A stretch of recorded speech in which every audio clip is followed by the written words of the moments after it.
So, for today's video is gagawa tayo ng PicArts drifting effect sa mga pictures natin. At nauso ngayon to sa social media.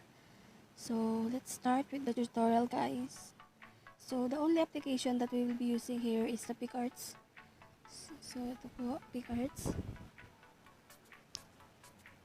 Then, click the plus button. Then, add a picture that you want to edit. But for me, I already made a folder. So, here. Then, click the cutout. Then, click the person. So, para madali lang siyang click the person.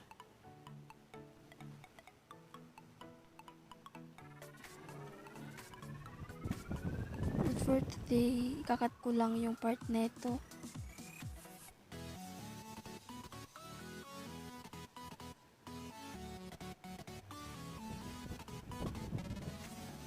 So, okay no.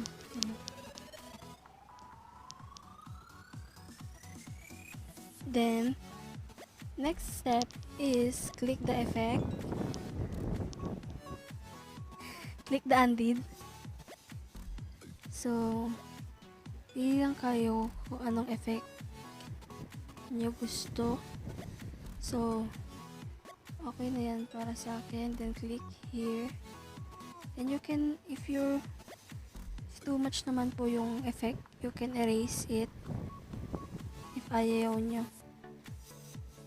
So, para yung sa yung face is malinis.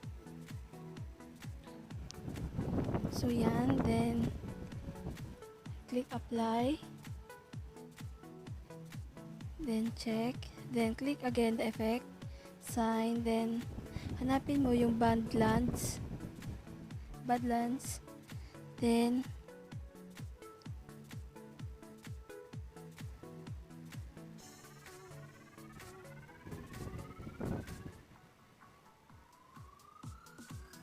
so again, I will be choosing 80%.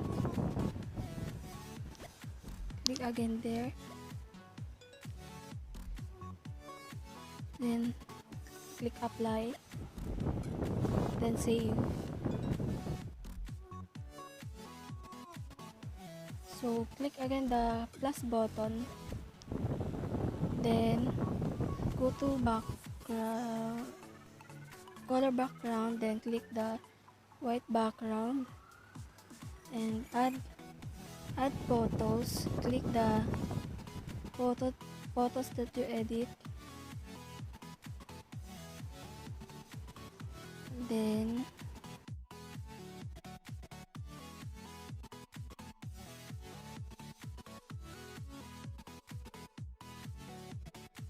I think that will be good. Then, apply. So, dito na natin maano yung black drip. So, click the sticker. Then, you can search black drip or mostly yan, dripping. Search nyo lang yung dripping na Then, may makikita na kayong mga drip dito na kung anong gusto nyo piliin. So, ito sa akin, napili ko. So, yan na lang natin siya. Ayusin muna natin.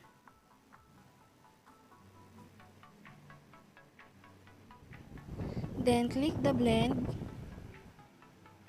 Then, hanapin yung lighten. So, yan. Medyo di pa ayos yung iba. So, ayusin mo siya. Hanggang sa mag-match na siya sa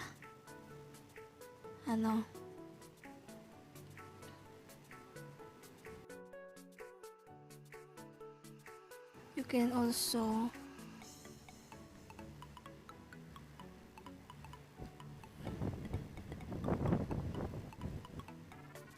yan. So, click apply. So, pwede na yung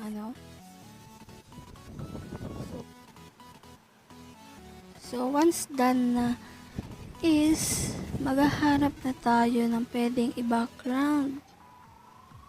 So, click again the sticker. So, ito yung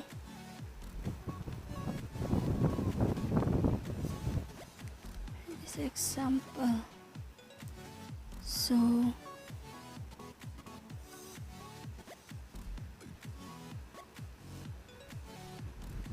i-click mo lang siya.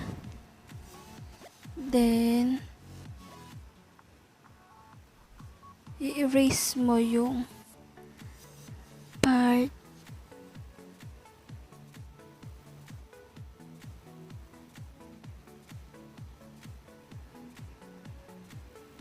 So, medyo tricky muna dito.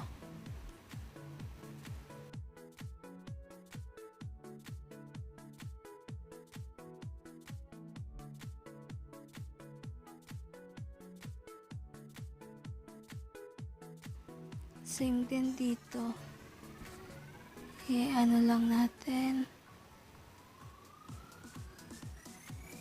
para umangat yung drift effect. Then apply. Then choose again the sticker and find crown.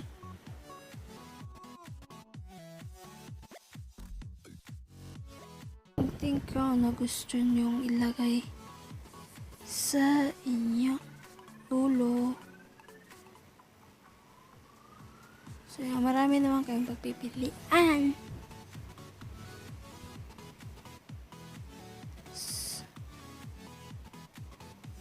So, for me, for example, this.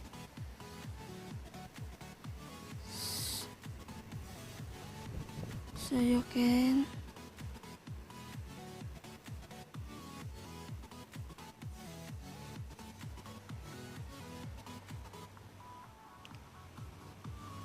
then apply,